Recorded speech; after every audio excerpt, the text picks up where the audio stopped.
ಮಾಹಿತಿಯನ್ನ ನೀಡೋದಕ್ಕೆ ನಮ್ಮ ವಾಹಿನಿಯ ಪ್ರಧಾನ ಸಂಪಾದಕರಾದಂತಹ ಹೊನ್ನಾಳಿ ಚಂದ್ರಶೇಖರ್ ಅವರು ನಮ್ಮೊಂದಿಗೆ ದೂರವಾಣಿ ಸಂಪರ್ಕದಲ್ಲಿದ್ದಾರೆ. ಹೊನ್ನಾಳಿ ಚಂದ್ರಶೇಖರ್ ಅವರೇ, ಶಿಮುಲ್ ಅಧ್ಯಕ್ಷೀಯ ಸೇರಿದಂತೆ ನಿರ್ದೇಶಕರ ಸ್ಥಾನಕ್ಕೆ ನಡೆದಿದ್ದಂತ ಚುನಾವಣೆಯಲ್ಲಿ ಇದೀಗ ಫಲಿತಾಂಶ ಕೂಡ ಹೊರಬಿದ್ದಿದೆ. ಏನಿದೆ ಇದ್ರ ಬಗ್ಗೆ ಹೆಚ್ಚಿನ ಮಾಹಿತಿ? ಶಿವಮೊಗ್ಗ ಹಾಲು ಒಕ್ಕೂಟದ ಫಲಿತಾಂಶ ನಿಜವಾಗ್ಲೂ ಬಹಳ ಕುತೂಹಲ ಕೆಡ್ತಿತ್ತು. ಈ ಸ್ಪರ್ಧೆಯೂ ಸಹ ತುಂಬಾ ಕುತೂಹಲಕ್ಕೆ ಕಾರಣವಾಗಿತ್ತು. ಯಾಕೆ ಅಂದ್ರೆ ಶಿವಮೊಗ್ಗದ ಪ್ರತಿಷ್ಠಿತ ಸಹಕಾರಿ ಸಂಸ್ಥೆಗಳೊಂದು ಶಿವಮೊಗ್ಗ ಹಾಲು ಒಕ್ಕೂಟ. ಹಾಗಾಗಿ ಈ ಚುನಾವಣೆಯಲ್ಲಿ ಯಾರು ಗೆಲ್ತಾರೆ ಏನಾಗ್ತದೆ ಹೇಳಿ ಬಹಳ ಕುತೂಹಲ ಇತ್ತು.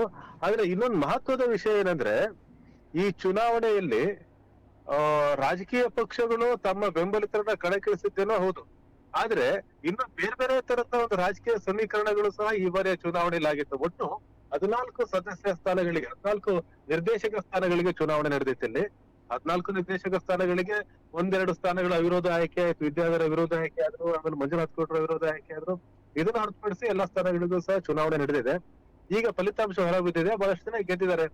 ಶಿವಶಂಕರ್ ಅವರು ಮತ್ತೆ ಶಿಮುಲ್ಗೆ ಆಯ್ಕೆ ಆಗಿದ್ದಾರೆ. ಮಂಜುನಾಥ್ ಗೌಡ್ರು ಇದೇ ಮೊದಲ ಬಾರಿಗೆ ಅವರು DCC ಬ್ಯಾಂಕಿನ ಜೊತೆಗೆ ಈಗ ಅವರು ಹಾಲು ಒಕ್ಕೂಟದ ಚುನಾವಣೆಯಲ್ಲೂ ಸಹ ಸ್ಪರ್ಧಿಸಿ ಅಲ್ಲೂ ಸಹ ಗೆಲುವನ್ನು ಕಂಡಿದ್ದಾರೆ. ಇನ್ನು ವಿದ್ಯಾಧರ್ ಅವರು ಶಿಮೂಲಲ್ಲಿ ಇದ್ದವರು, ಅವರು ಮತ್ತೆ ಮರು ಆಯ್ಕೆ ಆಗಿದ್ದಾರೆ. ಇನ್ನು ಬಹಳಷ್ಟು ಜನ ದಾವಣಗೆರೆ ಮತ್ತೆ ಇದು ಶಿವಮೊಗ್ಗ, ಚಿತ್ರದುರ್ಗ, ದಾವಣಗೆರೆ ಈ 3 ಜಿಲ್ಲೆಗಳನ್ನ ಒಳಗೊಂಡಂತ ಒಂದು ಒಕ್ಕೂಟ ಇದು. ಹಾಗಾಗಿ ಬಹಳ ಕುತೂಹಲ ಕೇಳಿಸಿತ್ತು. ಆದ್ರೆ ಈ ಚುನಾವಣೆ ಫಲಿತಾಂಶ ಏನಾಗಿದೆ ಅಂದ್ರೆ, ಈ ಪ್ರತಿ ಬಾರಿ ಯಾವ್ದಾದ್ರು ಒಂದು ಬಣ ಮೇಲ್ಗೆ ಸಾಧಿಸ್ತಾ ಇತ್ತು. ಆಗ್ಲಿಲ್ಲ, ಅಧಿಕಾರಿ ಸದಸ್ಯರು ಇರ್ತಾರೆ. ಅಧಿಕಾರಿ ಸದಸ್ಯರಿಗೆ ಈ ಶಿಮೂಲಲ್ಲಿ ಮತದಾನದ ಹಕ್ಕಿರುತ್ತೆ. ಇದೊಂದು ಬಹಳ ವಿಶೇಷ, ಅಧಿಕಾರಿಗಳಿಗೂ ಸಹ ಮತದಾನ ಹಕ್ಕಿರುವಂತದ್ದು. ಹಾಗಾಗಿ ಇಲ್ಲಿ ಏನಾಗಿದೆ, ಈಗ ಶಿಮೂಲ್ ಚುನಾವಣೆಯಲ್ಲಿ ಬಹಳಷ್ಟು ಬಣಗಳು ಸ್ಪರ್ಧೆ ಮಾಡಿದ್ರು. ಒಂದು ಕಾಂಗ್ರೆಸ್ ಬೆಂಬಲಿತ ಬಣ ಅಂತ ಇತ್ತು, ಮಂಜುನಾಥ್ ಗೌಡ್ರು ಸ್ಪರ್ಧೆ ಮಾಡಿದ್ರು. ಮಂಜುನಾಥ್ ಗೌಡ್ರ ಬೆಂಬಲಿತರು ಸ್ಪರ್ಧೆ ಮಾಡಿದ್ರು. ಮಂಜುನಾಥ್ ಗೌಡ್ರು ಬೆಂಬಲಿತರು ಸಾಗರ್ ಕ್ಷೇತ್ರದಲ್ಲಿ ಮೇಲುಗೈನ ಸಾಧಿಸಿದ್ದಾರೆ, ಬಟ್ ಬೇರೆ ಕಡೆ ಮೇಲುಗೈ ಪಡಿಲಿಕ್ಕೆ ಆಗಿಲ್ಲ. ಇನ್ನ ಬಿಜೆಪಿ ಬೆಂಬಲಿತ ಇವರು ನಿರ್ದೇಶಕರು ಸಹ ಕಣದಲ್ಲಿದ್ರು, ಅವರು ಸಹ ಕೆಲವು ಕಡೆ ಆಯ್ಕೆ ಆಗಿದ್ದಾರೆ. ಆದ್ರೆ ದಾವಣಗೆರೆ ಮತ್ತೆ ಚಿತ್ರದುರ್ಗಕ್ಕೆ ತೆಗೆದುಕೊಂಡ್ರೆ ಇಲ್ಲಿ ಪಕ್ಷಾತೀತವಾಗಿ, ಅಂದ್ರೆ ಕಾಂಗ್ರೆಸ್ ಮತ್ತು ಬಿಜೆಪಿಯ ಬೆಂಬಲಿತರು ಅಂತ ಅನಿಸ್ಕೊಂಡವರು ಒಟ್ಟು ಸೇರಿ ಒಂದು ಬಣವನ್ನ ಮಾಡ್ಕೊಂಡಿದ್ರು. ಆ ತರದ ಒಂದ್ 2-3 ಬಣಗಳಾಗಿತ್ತು. ಹಾಗಾಗಿ ಇಡೀ ಶಿಮುಲ್ನಲ್ಲಿ ಈಗ ಯಾವುದೇ ಒಂದು ಬಣಕ್ಕೆ ಮೇಲುಗೈ ಅನ್ನುವಂತ ಪರಿಸ್ಥಿತಿ ಇಲ್ವೇ ಇಲ್ಲ. ಬಿಜೆಪಿ ಬಣ ಅಥವಾ ಬಿಜೆಪಿ ಬೆಂಬಲಿತರು ಹೆಚ್ಚಿನ ಸಂಖ್ಯೆಯಲ್ಲಿ ಆಯ್ಕೆ ಆಗಿದ್ದಾರೆ, ಅಥವಾ ಕಾಂಗ್ರೆಸ್ ಬೆಂಬಲಿತರು ಆಯ್ಕೆ ಆಗಿದ್ದಾರೆ, ಅಥವಾ ಪಕ್ಷೇತರವಾಗಿ ಯಾವುದೇ ರಾಜಕೀಯ ಪಕ್ಷಗಳ ಛಾಯೆ ಇಲ್ಲದೆ ಇರ್ತಕ್ಕಂಥ ಸಹಕಾರಿಗಳು ಒಟ್ಟು ಸೇರಿ ಅವರು ಒಂದ್ ಬಣ ಮಾಡ್ಕೊಂಡಿದ್ರಲ್ಲ, ಅವರಾದ್ರೂ ಬಹುಮತ ಪಡೆದಿದ್ದಾರೆ ಅಂದ್ರೆ ಅಂತ ಸ್ಥಿತಿಯೂ ಸಹ ಇಲ್ಲ. ಹಾಗಾಗಿ ಶಿಮುಲ್ನಲ್ಲಿ ಈಗ ಯಾರು ಮುಂದೆ ಅಧಿಕಾರ ಹಿಡಿಯೋದು ಅನ್ನೋದು ಬಹಳ ಕುತೂಹಲದ ವಿಷಯ ಆಗಿದೆ. ಯಾಕಂದ್ರೆ ನಿರ್ದೇಶಕರ ಆಯ್ಕೆಯಾದ ನಂತರ ಈ ನಿರ್ದೇಶಕರೆಲ್ಲರೂ ಸೇರಿ ಅಧ್ಯಕ್ಷರನ್ನ ಆಯ್ಕೆ ಮಾಡ್ತಾರೆ.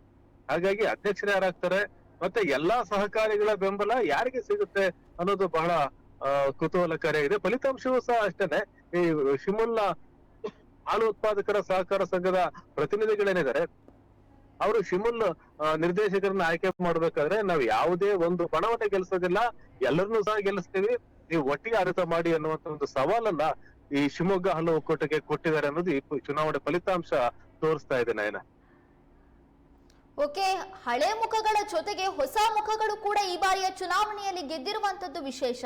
ಇದ್ರ ಬಗ್ಗೆ ಏನ್ ಹೇಳ್ತೀರಾ? ಹೌದು ನಯನ, ಹಳೆ ಮುಖಗಳು ಜೊತೆಗೆ ಹೊಸ ಮುಖಗಳು ಇಬ್ರು ಸಹ ಈ ಬಾರಿಯ ಕಣದಲ್ಲಿ ಆಯ್ಕೆಯಾಗಿದ್ದಾರೆ. ಒಂದು ಆರ್ ಮಂಜುನಾಥ್ ಗೌಡ್ರು ಸಹಕಾರ ಕ್ಷೇತ್ರಕ್ಕೆ ಹಳೆ ಮುಖನೇ, ಆದ್ರೆ ಶಿವಮೊಗ್ಗ ಹಾಲು ಒಕ್ಕೂಟಕ್ಕೆ ಅವರು ಹೊಸಬ್ರು. ಇನ್ನು ವಿದ್ಯಾಧರ ಅವರು ಶಿವಮೊಗ್ಗ ಹಾಲು ಒಕ್ಕೂಟದ ಅಧ್ಯಕ್ಷರಾಗಿದ್ರು ಒಂದ್ಸಾರಿ, ಅವರು ಮತ್ತೆ ಮರು ಆಯ್ಕೆ ಆಗಿದ್ದಾರೆ. ಇನ್ನು ಶಿವಶಂಕರಪ್ಪ ಅವರು ಶಿಮುಲ್ನಲ್ಲಿ ಬಂಡಾಯಕ್ಕೆ ಹೆಸರವರು. ಈ ಹಿಂದೆ ಅವರಿಗೆ ಏನು ಕಾಂಗ್ರೆಸ್ನ ಬಗ್ಗು ಬಡಿಲಿಕ್ಕೆ ಬಿಜೆಪಿ ಸರ್ಕಾರ ಅಧಿಕಾರದಂತ ಸಂದರ್ಭದಲ್ಲಿ ಏನೇನು ಪ್ರಯತ್ನಗಳಾಗಿದ್ದು, ಆ ಪ್ರಯತ್ನಗಳನ್ನೆಲ್ಲ ಎದುರಿಸಿ ಅದನ್ನ ಬಹಿರಂಗವಾಗಿ ಮಾತನಾಡಿ ಪ್ರಶ್ನೆ ಮಾಡಿದಂತರು ಶಿವಶಂಕರಪ್ಪ. ಈಗ ಅವರು ಆಯ್ಕೆ ಆಗಿದ್ದಾರೆ. ಹೀಗಾಗಿ ಹೊಸಬರು ಇದ್ದಾರೆ, ಜೊತೆಗೆ ಹಳುಬರು ಇದ್ದಾರೆ, ಮತ್ತೆ ಸಹಕಾರ ಕ್ಷೇತ್ರದಲ್ಲೇ ಹಳಬರಾದ ಮತ್ತು ಶಿಮುಲ್ಗೆ ಹೊಸಬರಾದವರು ಸಹ ಇದ್ದಾರೆ.